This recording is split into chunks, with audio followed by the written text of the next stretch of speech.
안녕하십니까. 지난 한 주간 있었던 광명시 소식을 전해드리는 사람 중심 행복도시 광명입니다. 먼저 첫 번째 소식입니다. 광명시 광명동 지역은 주택이 밀집돼 있고 도로가 협소해서 주차난 문제가 심각한데요. 이런 문제를 해결해줄 공영주차장이 광명사거리역 인근에 만들어집니다. 광명동 지역은 상업지역과 주거지역이 혼재돼 있어 주거지역의 경우 주차장 확보율이 30%에 불과해 공영주차장이 절실한 상황이었습니다. 이를 위해 시는 3,824제곱미터 규모의 공영주차장을 오는 2016년까지 광명동 지역에 건립할 예정으로 현재 시는 부지 매입 절차를 진행하고 있습니다. 공영주차장 건립은 2단계에 걸쳐서 진행됩니다. 우선 시는 1단계로 평면식 주차장 35면을 만들어 올 하반기에 개방할 방침이며 2단계 사업으로 내년부터 2016년까지 입체식 주차장을 만들어 140면의 주차장을 확보할 계획입니다. 이번 공영주차장 건립으로 주민들의 주차난 해소는 물론 광명 전통시장과 가구문화거리 활성화에도 기여할 것으로 기대됩니다. 살고 싶은 도시의 질을 평가하는 2014 도시대상 현장실사단이 우리시를 찾았습니다. 2차 현장평가 결과에 따라 수상 여부가 판가름날 전망입니다. 이날 실사는 광명시가 도시 경쟁력을 향상시키기 위해 추진해온 사업을 살펴보기 위한 것으로 김항집 광주대 교수를 비롯해 총 4명의 심사위원이 방문했습니다. 이들 실사단은 광명동굴에서 시 관계자의 제안 설명을 청취하는 등 다양한 일정을 소화했습니다. 도시대상은 국토교통부가 2000년부터 도시민의 삶의 질 향상과 도시 문제 해결을 위한 지자체의 노력을 평가하고 우수 사례를 권장하기 위해 13년째 시상해온 전통 깊은 상입니다. 현재 2014 도시대상 선도 사례 부문에는 광명시를 비롯해 9개 지자체가 응모한 것으로 알려져 있으며 이달 중 2차 현장평가 결과에 따라 9월에 최종 확정될 예정입니다. 여름엔 물놀이를 빼놓을 수 없는데요. 우리시는 2015년 6월까지 도심에서 여름을 시원하게 즐길 수 있는 친환경 물놀이장을 안양천 둔치에 조성할 계획입니다.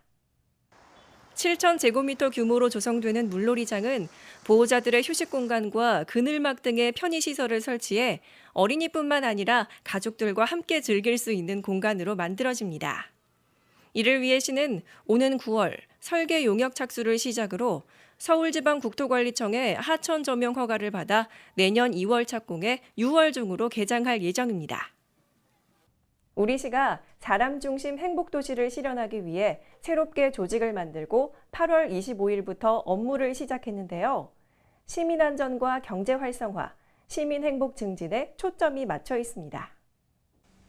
이번 개편은 시민안전과 일자리 창출, 복지, 그리고 문화 분야의 기능을 강화하기 위한 것으로 제198회 광명시 의회 임시회 의결을 통해 최종 결정됐습니다. 먼저 시는 시민의 안전을 책임지는 시민안전국 안에 재해방재과를 신설해 각종 재해에 대비하도록 했으며 대형 사고 발생 가능성이 높은 건축물을 관리하기 위해 주택과를 주택안전과로 변경했습니다. 또 인터넷과 민원 콜센터 등에서 제기된 민원을 신속하게 처리하기 위해 자치행정국에 열린시장실을 배치했으며 재정경제국은 고용경제국으로 변경하고 지역경제 활성화를 위해 중소상인 지원팀도 신설했습니다. 복지문화국은 복지돌봄국으로 명칭을 수정하면서 복지에만 전념할 수 있도록 했습니다. 우리시에서는 가구 문화의 거리 활성화를 위해 2014년 가을 신바람 가구 대축제를 9월 1일부터 30일까지 개최하는데요. 가구 장만 계획이 있으신 분들은 주목하셔야겠습니다. 15년의 전통을 자랑하는 광명 가구거리는 광명사거리에서 개봉교에 이르는 400m 구간에 형성된 거리로 다양한 가구들을 전시 판매하는 곳입니다. 이번 행사는 31개 업체가 참여해 우수한 품질의 가구를 20에서 60% 할인된 가격으로 저렴하게 구입할 수 있다고 합니다. 시는 최근 경기 침체로 어려움을 겪고 있는 가구업계를 위해 이번 축제를 지원했고 앞으로도 광명 가구 문화의 거리 활성을 위해 다양한 노력을 기울일 예정입니다. 광명시 지역사회복지협의체는 복지 수요의 전망과 복지 자원의 발굴, 관리 등 지역 복지에 대한 전반적인 사항을 논의하는 기구인데요. 26일 시청 중회의실에서 지역사회복지 대표협의체 회의가 있었습니다. 이번 회의는 4년 주기로 수립하는 주민복지 중장기 계획인 제3기 광명시 지역사회복지계획을 심의하기 위한 것으로 김용현 부시장을 비롯해 위원 24명이 참석했습니다.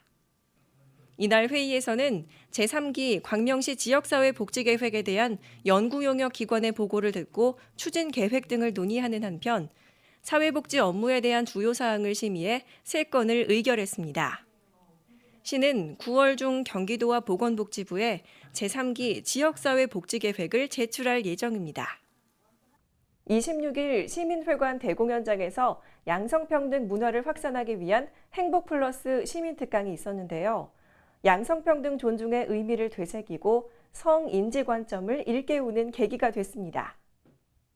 광명시 여성단체협의회 주관으로 열린 이번 특강은 지역사회 발전에 기여하는 여성들의 역량을 강화하기 위해 마련된 것으로 여성단체 회원 및 시민 500여 명이 참석했습니다.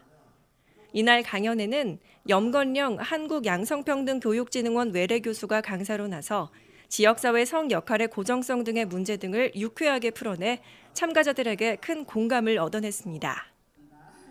한편 광명시는 여성 권익 향상을 위해 9월 30일 시민회관 대공연장에서 연세대학교 대학원 나임윤경 교수를 초청해 모성과 시민사회에 대한 첫 번째 이야기란 주제로 강연을 가질 예정입니다. 행복플러스 시민특강에 대한 자세한 내용은 시 여성가족과로 문의하시기 바랍니다. 최근 사회적 기업에 대한 관심이 높아지고 있는 요즘 광명시 사회적 경제기업지원센터가 협동조합 아카데미에 참여자를 모집합니다. 교육은 협동조합의 창업과 사업계획서 작성, 재무 회계 실습 등의 과정으로 진행됩니다. 9월 16일까지 이메일 또는 팩스로 신청하면 되니까요. 시민 여러분의 많은 참여 바랍니다. 지금까지 사람 중심 행복도시 광명이었습니다. 시청해주신 여러분 고맙습니다.